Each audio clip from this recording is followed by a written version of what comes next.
Hi, and welcome to For Better for Verse, the podcast where a married couple takes on the scriptures. I'm Justin Crisp. I'm Jewelle Bickle. This is Val the Pug. And today we're talking about Luke chapter 2. We're going to take a look at a theophany or an appearance of God to shepherds in a field. We're going to take a look at Mary treasuring things in her heart and what that really means. And we'll be taking a look at the longing of two people in particular, Simeon and Anna, who meet Jesus as an infant in the temple. And then finally, we've got this really interesting story about Jesus as a 12-year-old, basically, and getting into a little bit of mischief with his parents. Excellent.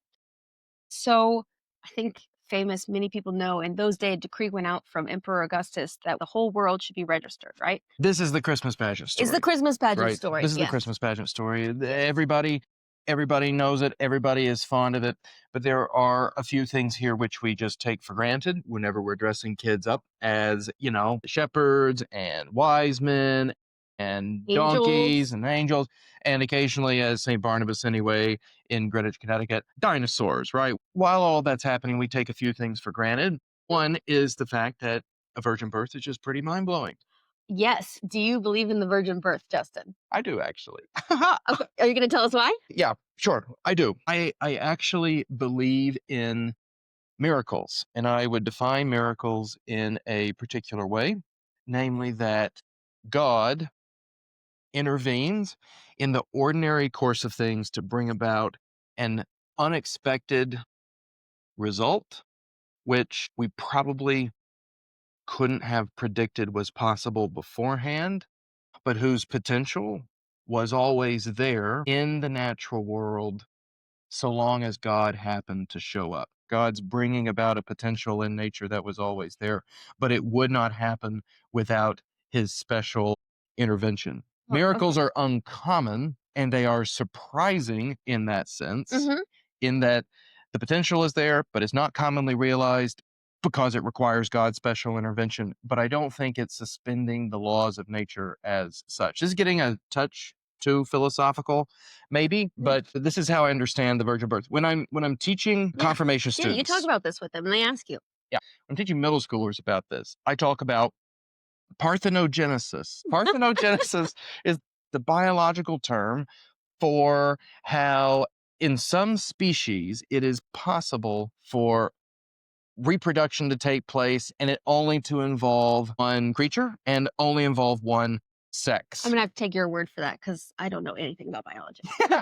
Well, what's happening in the virgin birth is that God, through the Holy Spirit, realizes this potential in Mary, in a human being. Human beings are not ordinarily capable of parthenogenesis. I think that it requires God's special intervention in the natural world. In this case. But I think that, with that intervention, with God's presence, it is possible, and that it was possible for Mary. To take this in a less scientific direction, a less philosophical direction, the poet Alfred Lord Tennyson says, "More things are wrought by prayer than the world dreams of."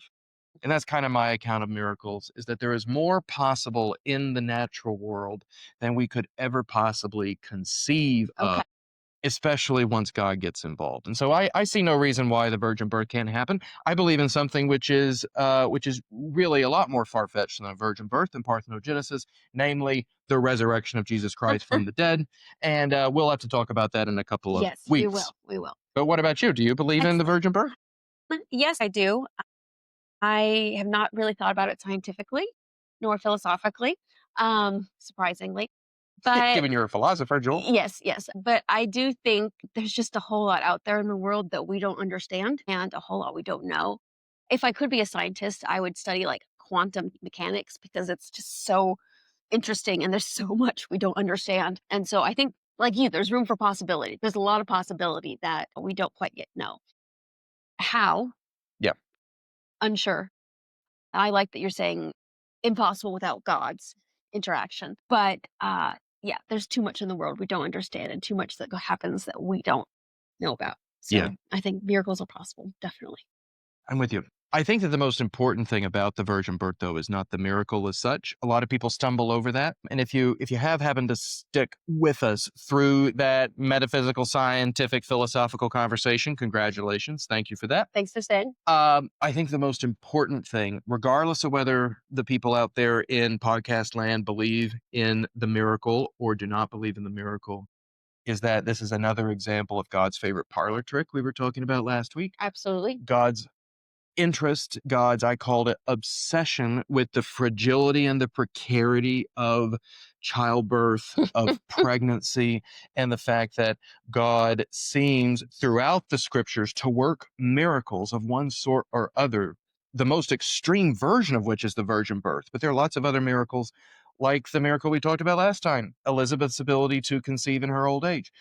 God is obsessed with the precarity of childbirth and seems to have a special redemptive interest Mm. in healing it, in helping women who are in these really, really difficult, precarious situations. Interesting, interesting. I think that is a good reminder from last week's conversation. But I also think it's quite interesting considering where Mary gives birth, Okay, right? say more about that.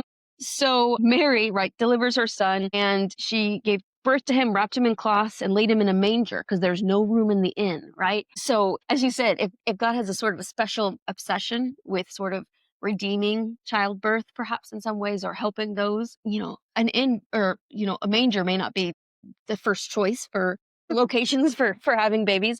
I have a special sort of affection for Mary now reading this than I did before. For those of you who don't know, a year ago, Justin and I had our baby Beatrice, and she was born in quite unusual circumstances. She was almost 3 months early and was born at home, waiting for the EMTs to come. And so I feel for Mary in this case that things were probably not as she planned them.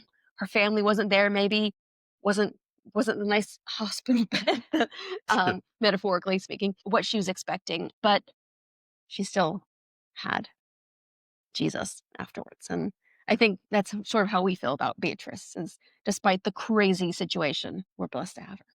Yeah, absolutely. She's our own little miracle here. Mhm. Perhaps didn't have to. I don't know actually. Maybe God did realize a potential in her nature, in her body, that only would have been realized with his special intervention. May be less obvious perhaps than, Mary giving birth without having ever had sex, but still a miracle all the Mhm. same. She certainly feels like a She miracle. certainly feels like a miracle to us. Absolutely. Absolutely. Yeah.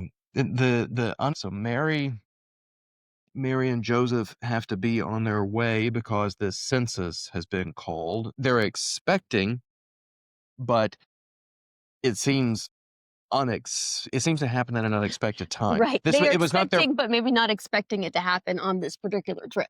Yeah. I mean, the text does say that while they were there, the time came for her to deliver her child. I'd just say that's pretty ambiguous. Was Jesus a premature birth? Who knows? Was he Mary. was he was he was he 3 months early? Was he 3 days early? It doesn't really say. Was he on time? Regardless, you have to think that when Mary had this experience with Gabriel, She wasn't expecting this. she wasn't expecting to be having this kid in Bethlehem. No. She was expecting to have this kid in Nazareth, certainly not expecting to have this kid, and all there would be to put him in what was a manger, a feeding trough. So it is For totally animals, yeah. unexpected. Yeah. But the theophany with the angels and the shepherds in the fields, what do you find interesting about that? Um, Remarkable.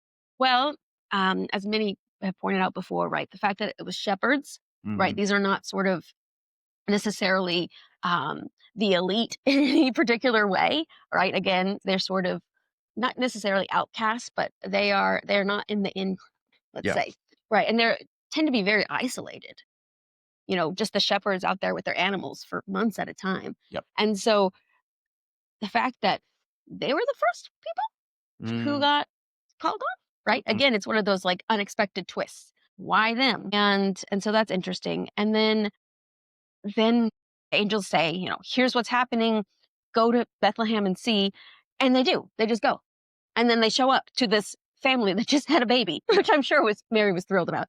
I am sure she's having this kid in a place she did not expect, and then here's company. A whole bunch of it. Yeah, much has been made of Mary's reaction to all of this. It says Mary treasured up all these things. This is the second chapter of Luke, the 19th verse. Mary treasured up all these things, pondering them in her heart. And I've often wondered what it meant to treasure these things. It Mhm. sounds pretty nice, treasuring these things. Certainly, when it's read in the context of the Christmas story, it seems pretty sentimental. Absolutely. It's like, we're going to treasure these memories, that she's cherishing them, like treasure Yeah. is the synonym for cherish. But I don't know if that's necessarily it. Certainly, memory is being involved. Certainly, pondering, letting something percolate is involved here when they're talking about treasuring and pondering. But I don't know that it's all that sentimental. So when Jesus is around 12, his mother and adopted father, as it were, Mary and Makes Joseph, yeah, it says they went to Jerusalem each year at the feast of the Passover. This is chapter 2, verse 41. And when the feast was ended, it says, and they were returning, the boy Jesus stayed behind in Jerusalem. This gives me great comfort as a young parent, I'll just say. Even the Holy Family lost track of their kid. lost track. Yeah, right. The Bible is not a story about, it's not a book about other people. It's a book about us. After 3 days, they went looking for him. They couldn't find him for 3 days. They found him in the temple sitting among the teachers. They had assumed, Mary and Joseph assumed that he was basically in the caravan. They had traveled back to Jerusalem to go to the temple for the Passover with a group of their family and friends. Mhm. They assumed that one of the family and friends had kind of picked 12-year-old Jesus up on the way and had him. Yep. But then, we kind of have to imagine everybody's whispering the first night that they're, away from Jerusalem. Hey, anybody seen Jesus? And Yeah. everybody's like, no, no, no, I thought he was with you. No, no, no. I thought he was with you, with you, with you, with you, with you. And it takes them 3 days to find him in the temple. And when his parents saw him, verse 48, they were Mhm. astonished. And his mother said, Son, why have you treated us so? Behold, your father and I have been searching for you in great distress. And Jesus said to them, Why were you looking for me? Did you not know that I must be in my Father's house? And they did not understand the saying that he spoke to them. And he went down with them and came to Nazareth and was submissive to them. And his mother treasured up all these things in her heart. Mhm. That's not exactly a pleasant thing to treasure, right? You lose your kid, you For find him, 3 he days. smarts off to you as Smarts some off. kind of like, You're my adopted dad. right, you're my adopted dad. I'm here doing my real dad's business. This enigmatic phrase. And, that's what she treasures. So treasuring is what Mary does with memory, but it's Mhm. not necessarily sentimental. It's not necessarily positive. She has to treasure a lot of stuff. Some of it's unpleasant. Yes, yes. I think that another thing in which I sort of reading through it this time have kind of thought about for Mary is that we know the story. We've heard the Christmas story dozens and dozens of times, if not more. So we know how it ends. It ends Mm, great, right? But Mary and Joseph don't know that. that's very true. They don't know that everything's going to go okay, right? Yeah. That he's going to be fine having given birth to him, right? Putting him in a manger. Then these rando shepherds come, right? And they're like, "Wow." Right. And then they see Simeon and Mm, Anna. yeah. So we've got a couple of things going on here with the exchange between Simeon and Anna. So we're rewinding from where Jesus is 12. Mm. We are shortly after Jesus's birth. Sorry, while we're working out the biblical timeline here. Verse 21, at the end of 8 days, he was circumcised and he's given his name. 8 days after he's born, he's circumcised. 40 days after he's born, it's time for a particular ceremony known as the ritual of purification. It's a ceremony that takes place after a woman has given birth. It goes back to the book of Leviticus, Leviticus. yeah. I think it's Leviticus chapter 12. So they bring Mary, really, Mary's got to go to the temple in Jerusalem Yeah. to do this ritual of purification because she's given birth. While they're there, okay, basically, Mary and Joseph are doing these things which are required of them by the Jewish religion at the time. They are met by these two people, Simeon and Anna. Do you want to tell everybody what happens with Simeon and Anna? Sure, sure. So Luke says Simeon was righteous and devout, and that God had told him that he would not die, for he saw the Lord's Messiah, right? And so I mean, the way it's written, it sounds like he just came up and grabbed Jesus. He just, like, knew it. Jesus was the one, like, made a beeline for him and grabbed him and just started praising God. And this is a famous hymn, if you will, that we use in various services. Lord, now you are letting your servant depart in peace according to your word, for my eyes have seen your salvation and that you've prepared in the presence of all people. At the same time, right, Anna is also there. And we get a little bit more information about her. She was married for 7 years and then had been a widow for many years after that. I won't do math right now because it'll embarrass me. And she stayed at the temple and she prayed. And she also was there and came up to Jesus, right? And began to say, like, look, this is the one who's going to redeem Jerusalem. Hmm. Yeah, that'd be a lot for a new mom, I think. It would probably be a lot for a new mom. It's no wonder that Mary had so much stuff to Ponder. treasure and ponder. It doesn't say that Mary treasures and ponders that, but you have to But I think that bet she she does. did. I'm sure she She's does. just like, oh my gosh, what the heck? Just Especially have to think about this. especially what Simeon says up here in verse 34 and 35. He blessed them and said to Mary specifically, this child is destined for the falling and rising of many in Israel, and to be a sign that will be opposed, so that the inner thoughts of many will be revealed, and a sword will pierce your own soul too. Yikes. Yeah, if she's not pondering that, I don't know what you ponder. I mean, Yeah, yikes. When I hear Simeon say a sword will pierce your own soul too, there is a sense in which that's particular to Mary, I mhm, think, because of the way that Jesus is destined to die as the suffering servant, which is a prophecy about the Messiah from the prophet Isaiah in mhm, the Old Testament, that he has been purposed by God to be the suffering servant, the one mhm. who takes on our iniquities and eliminates them by suffering the cost of them, by paying the price of them, and so on. We'll have a lot of time to talk about Yes, how that works many later. many times. Yeah. Um, but so there's a particularness to the sword that's going to pierce Mary's soul. It's because she's given birth to God's suffering servant, to this Messiah who is going to save by suffering, who's Mhm, going to release everybody into forgiveness and life by dying. But there's another sense in which I think mhm. there's just a connection between moms and children. And here I'm going out on a limb because I'm not a mom. I'm not a mom. Dangerous territory. No, I'm just Dangerous kidding. territory. But I have in my work as a priest and in my life, honestly, with you, Jewel, Mhm, I have seen with my own eyes a particular bodily and spiritual connection between mothers and children. mhm. Just because that umbilical cord gets cut at a certain point doesn't mean that the spiritual connection is severed. And the number of moms that I know who have these is not just empathy, it's not just an empathetic relationship to their children. It's as though they are able to, it's like when their kid gets hurt, they hurt They too, feel it. Yeah. physically, spiritually, etc. It's just a remarkable thing. So I think there's something particular about Mary with the sword Right. piercing her, but there's also just Mary as a mom. Again, I'm out on a limb here because I'm not a mom. It's not that I don't feel it, but I do kind of feel like you have felt everything happening to Beatrice in a different way than I have. Yes, yes. It's hard not to not feel like she's since she was me for so long, with me for so long, that she still feels like an extension in many ways. Yeah, Um, to both, in both joy and sorrow.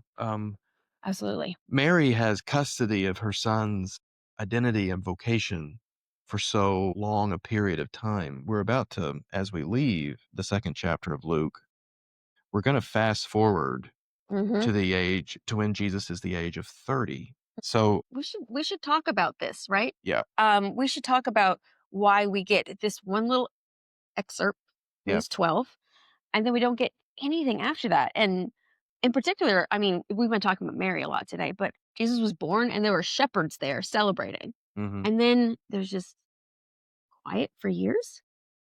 Yeah, yeah, yeah, yeah. And just to rehearse the timeline one more time for those at home, as you move through the second chapter of Luke, you've got his birth in the manger. You've got the shepherds appearing that night, ostensibly.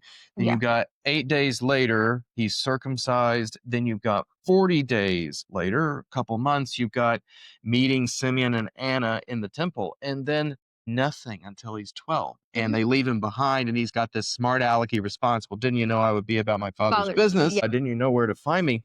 And then you jump from 12 years old to 30 years old. That's yeah. what's gonna come up in We get chapter one 3. line, Jesus increased in wisdom, in years, and in divine and human favor. That's what you get summarizing 12 years old to 30 years old.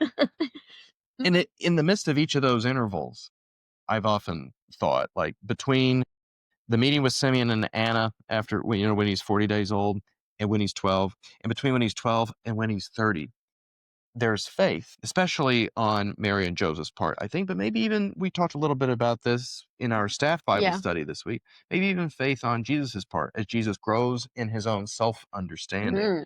of who he is and whose he is. I mean, I think that kind Uh-huh. of grows over time Yeah. as he gets older. And, there's not there's stuff happening, but whatever the stuff is in his life as he's growing up is not remarkable enough to where the authors of any of the gospels think to give it to us. I know. No, they did none of them give it to us. There are, of course, other gospels written many, many years later that Mhm. have things, and they're quite interesting stories. The infancy gospel of Thomas is in particular with, Jesus smiting him and smiting her and Yeah, Jesus is a little kid, and this is Jesus is a little kid, and it's like he gets into a fight with other kids on the playground, and he strikes other kids dead. I mean, there's a reason why a lot of these texts don't get into the Bible. besides the fact that they were written hundreds of years after Yeah, yeah, Jesus's birth. Um, but there was never a time in which they were taken as part of the canon. no, And so for good reason, for in good my reason, opinion. right? Absolutely. I don't Absolutely. think that Jesus as a little kid was, like, striking other kids down because they didn't happen to, like, you know, give him he wasn't their first pick in dodgeball or Yeah. something. No, absolutely. And I think he had probably had to learn the letters of Hebrew, right? He just didn't know them immediately Yeah. off the top of his head. Uh, Yeah, Jesus had to learn his ABCs, and he had to learn who he was and whose he was, just like any other kid. yeah. And had to kinda keep faith, I think. He did have this purpose, even when you have to imagine, like, I don't know, imagine Jesus at, like, I don't know, 19, and he's, like, going through that, like, teenage angst What's stage.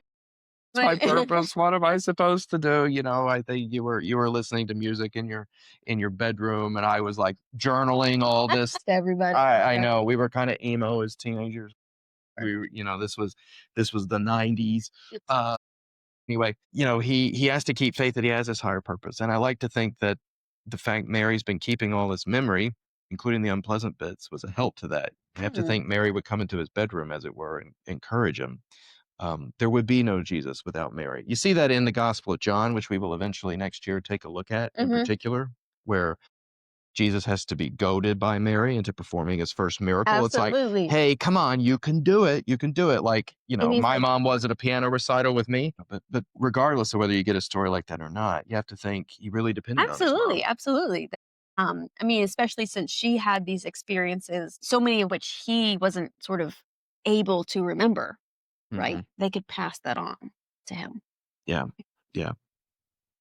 And the last thing that was on my mind is, Mhm. Jewel, you and I are recording this on September 12th, 12th, yep. 2025. Yesterday was the anniversary of the terrorist attacks of September 11th, 2001, Mhm. which you and I remember watching unfold on the television when we were in school, Mhm. and which many members of our congregation here in Greenwich, Connecticut, remember unfolding before their very eyes in person in New York City, or they knew somebody who was in New York City. Many of our parishioners lost members of their family, lost spouses and friends and relatives, and an awful, awful, catastrophic day. And we're also recording this 2 days after the murder of Charlie Kirk, political commentator who was addressing a group of college students and was tragically shot and killed. There's a lot going on in our world. We've been talking about the unexpected but ultimately happy ending of the birth story here. Right. Yesterday, September 11th, is in addition to the anniversary of the terrorist attacks on September 11th, 2001. It is Beatrice's birthday, which is happy, and Daughter's birthday, yes. it is the anniversary of Beatrice's birth, which was traumatic. Which was yeah, yeah, definitely traumatic. And do you, thinking about all of that, the fullness of life, the fullness of our lives Yeah. in our family, and the fullness of our life as a culture, as a people, what do you get out of this story? Like, what do you Mm, get out of what God is doing, both in history and both in this particular little family, little Mary, little Joseph, little baby Jesus? absolutely. It's a good question. I mean, I think both in history and for this particular family.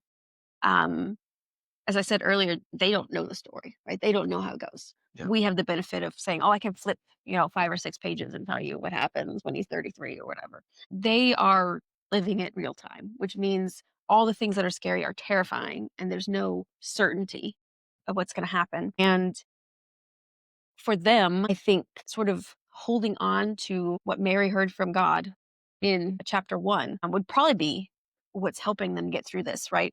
Mary's treasuring these things and pondering them in her heart, right? How do all these things fit together?